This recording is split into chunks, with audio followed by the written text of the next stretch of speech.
Right, we're going to do a cover-only splice on some fly. Before cutting it, I wrapped it relatively tightly with tape, just cut it off nice and clean. You can see the core in the center there, and we're just going to go ahead and rip that bugger right on out. This is a 24 strand cover with a parallel core. Make sure, wow, one shot, one kill, got all the fibers out of there. Sometimes you might, miss one or two around the edge, but as you pull out, they'll just kind of pop out along with it. So pull out about 6 inches. Again, this is not for life support. This is not life support required. So it's just casual measurements. Just go ahead and cut that right off.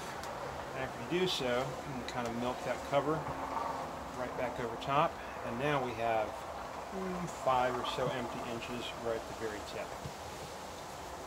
All right, first thing I like to do is take my fid, come in right where the bottom of the or the end of the core is, and just kind of open up a little hole. It's just going to make life a lot easier.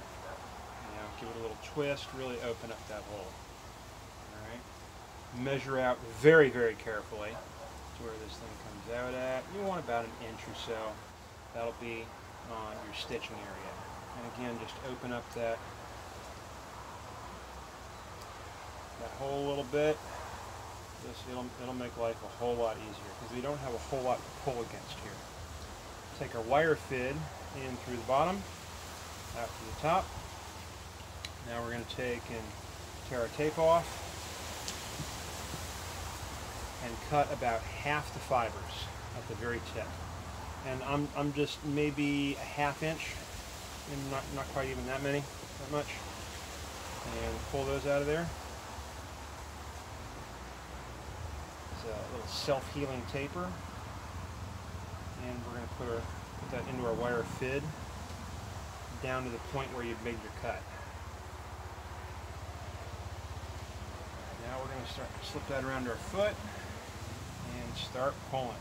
Again, you don't have a whole lot to pull against here because you're just working at the very tip of the rope.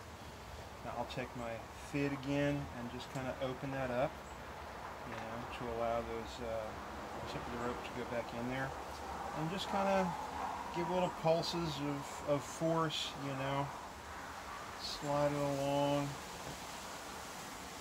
lift open those fibers a little more, and just kind of open it up. I mean, you can tear at these fibers all you want. It's not for life support. This is just to help you set a line, help you retrieve, help it still pass through a runner. We're getting in there. And after we get totally in, we're going to get that fid to pop back out. We're getting close. Just kind of back and forth here.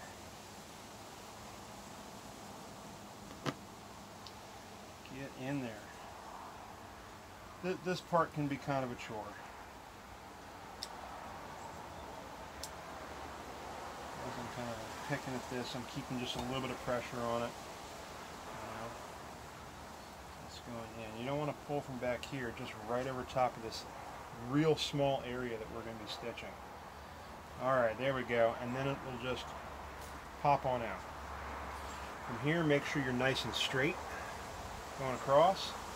I'm going to pull this back just a little bit, just to kind of relax these fibers right here.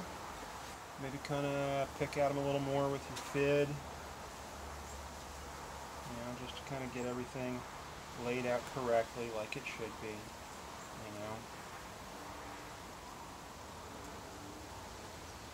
that's about all the bigger we want our splice.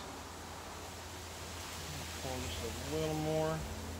And then I'm just going to poke these fibers sticking out. I'm just going to poke them back into the splice. That way we're not going to end up with a huge size gradient right here.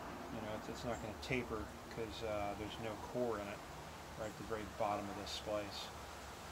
I really probably shouldn't even call it a splice, but it kind of is, I guess. I guess it is. Poke them back in there.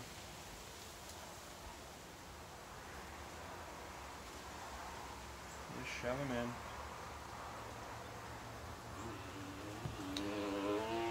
kind of roll it a little bit.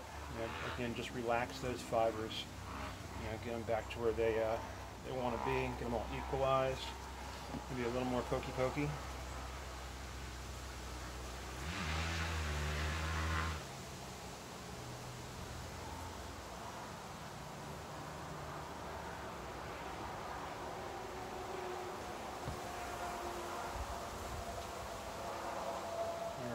Now we've got a pretty smooth transition right there. I mean, there is no transition. It just goes right from the core of the rope to the cover inside. And now I've got our needle and thread already loaded. And I like to start right at the base of the splice here. I'll go straight through. And we're going to do 3 rows. And just kind of make it nice and easy. Go from the center to the side to the center to the side to the center, straight across.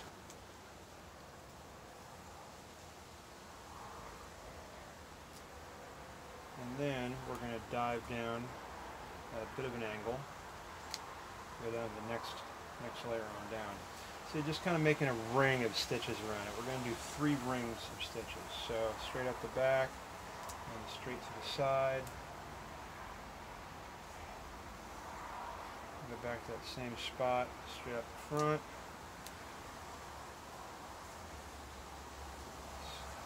Back to that same spot. To the opposite side. Oop. Thread my needle here. I'm using kind of heavy whipping twine so I don't have it doubled over.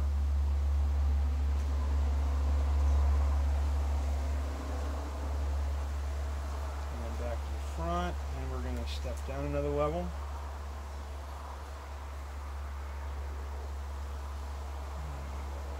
To the side.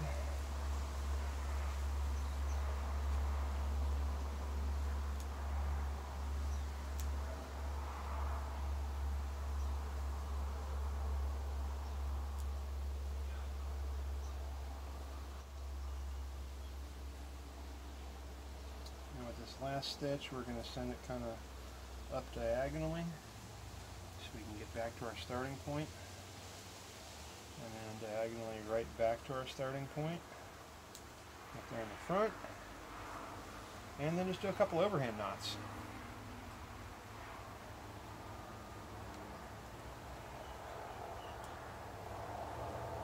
Hey, 3 for good measure.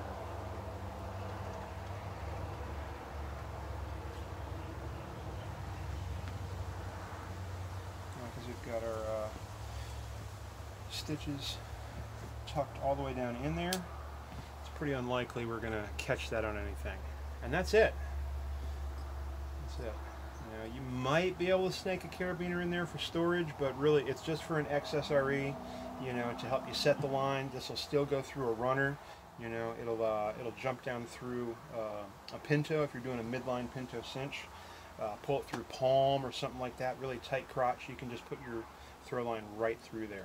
And that's going to be plenty enough to hold. So that's it, guys.